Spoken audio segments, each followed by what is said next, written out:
The prosecution of George W. Bush for murder, yeah. Okay. And now how is that interview? What's his case? And does it strike you as one that could hold water in a court of law? He does put forth a legal framework for prosecuting George W. Bush. And it's convincing. It's well done. And if it's coming from Vincent Bugliosi, who's successfully prosecuted something like 14 out of 15 major cases, you know, it holds some grip. It you know, holds some merit. I mean, there's so much legalese in there that I can't rattle off the top of my head. But he doesn't.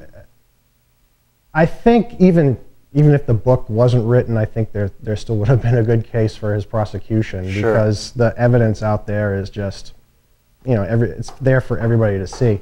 But you know, it was a major book, and to hear it come from somebody who's successfully prosecuted, like Charles Manson, you know, it carries some weight. And he's also an eloquent speaker, and what he says and what he says during his speeches and his talks and his interviews, it's like it makes a lot of sense.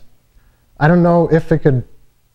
I mean, basically from what I understand from what he wants to see happen is a district attorney or you know, somebody getting elected as attorney general and turning the case over to him, or somebody willing to take it up on their own. Okay. And maybe tried in a state or a...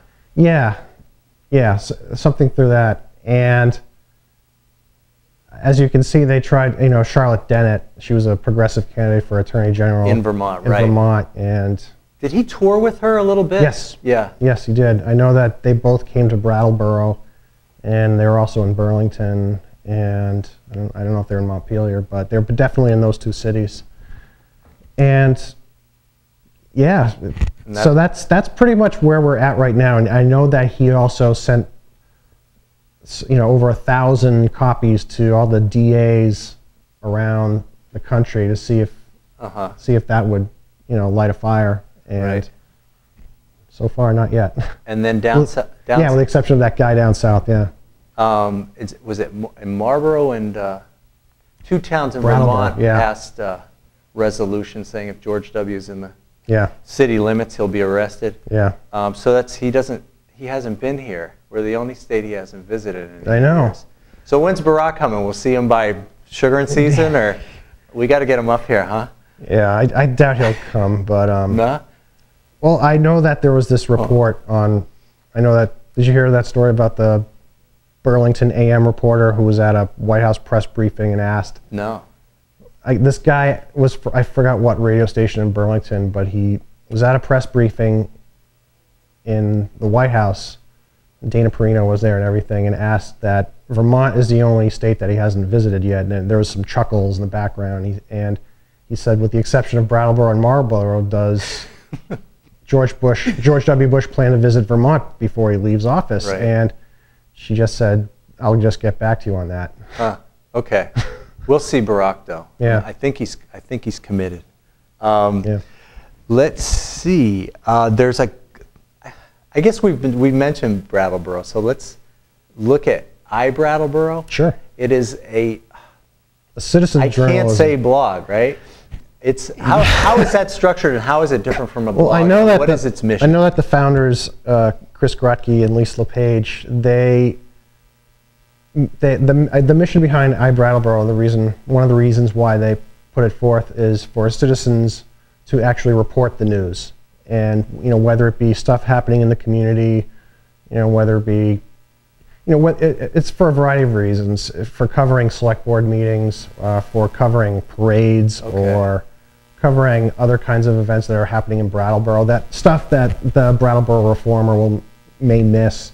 And it's also there for people to put opinions or even just to talk about, like, I know that they have a special food section where people submit recipes, and some of the conversations that they have on that is just wild. So it's a case of citizen journalists reporting the news, as opposed to blogging, which can be, and this is a generalized sense, blogging can be people submitting or people just writing up opinions and saying stuff like, well, this person bites and here's why, and put it up on a blog. But right. Straight opinion, kind of. Yeah. Well, I mean, this is where it gets really tricky, because I've seen on Green Mountain Daily, I've seen news get up there that that is news. It's not so much somebody just ranting and raving. Right. So I think blogs do have a citizen journalism component in there. But I know that iBrattleboro really focuses on the journalism aspect of it, which is interesting in a way, because I mean they do focus on stories, on stories that focus on news reporting, but when you get to the conversations, it just gets really wild, just as wild. It's wild like a blog. The back and forth in the comments. Yeah. Would be Oh yeah, it gets really intense. If you've ever been on this website, I've visited, definitely. And they are explicitly local, or do they talk about state and national issues? Well, yeah, they do. They do talk about state and national issues, and they try to weave a local angle into it. But there are times when they slip through the cracks. Okay. But for the most part, yeah, it's local. Okay. Because I mean, it's just it's taking a major issue and it's bringing it down to a local angle. Mm-hmm. So because it does, big issues happening outside of Brattleboro do affect they affect Brattleboro in some ways. They've got opinions about it. Sure. We'll see how, do we call it a stimulus package? The sort of New Deal light that we may be getting. I mean, there's going to be a lot of bridges and roads built thanks to the feds, and it's just going to be... Also for wind power, too. Yeah, that would be... Yeah, I know that I cover news down south, and I know I was just in Stratton, where they're trying to get small-scale wind power to the area in a public-private partnership between the town and Stratton Mountain Ski Resort. And there was a consultant, a green power consultant, that came to their planning commission meetings and said that with the stimulus package, the town and Stratton Mountain stands to gain. They didn't give any specifics, but because there may be matching there's going to be money earmarked towards green power, renewables, and wind power stands to benefit. Boy, that sounds good.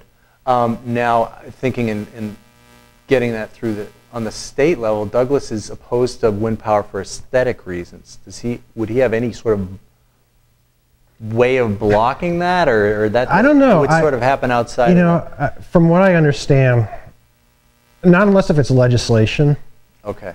But for the most part, it's up to the Public Service Board, because they're the ones that issue the certificate of public good. Okay. Maybe I'm wrong. I don't know, but I do know that down, where I'm at, there's a huge wind project that's going to go in Searsburg and Reedsboro, Vermont, and they're looking at 17 new windmills, and each of them are going to be 408 feet high, which is, so if you can just think of 17 towers that are all going to be taller than the Statue of Liberty, that's what's going to look like down there. Right. But anyway, yeah. How's the opposition there? Are there a lot of local people who are saying, I don't want to look at that, or? Yeah, well, the opposition's pretty vocal. It's vocal from the people in Searsburg, where they already have windmills, on site there. Mm-hmm. There's also, I know in the town of Wilmington, there seems to be quite a bit of opposition to it. I know that the town passed a non-binding resolution saying that we don't support this wind power project. And there's also a group called Clear Skies Vermont, and and they put up stuff relating to wind power and what it may do to the community and all that stuff. And I know that some real estate agents get all up in arms, thinking, well, the ridge lines are going to just bring down property values here, and they've got their rationale behind it. Right. And I know there's this one guy who operates a local cable company, and he's worried that with these 17 windmills that are going to, that might come in, or they're going to impact on his signal from Albany, so his customers get compromised. Okay. I know that he's made that argument before, and so he's worried about his business.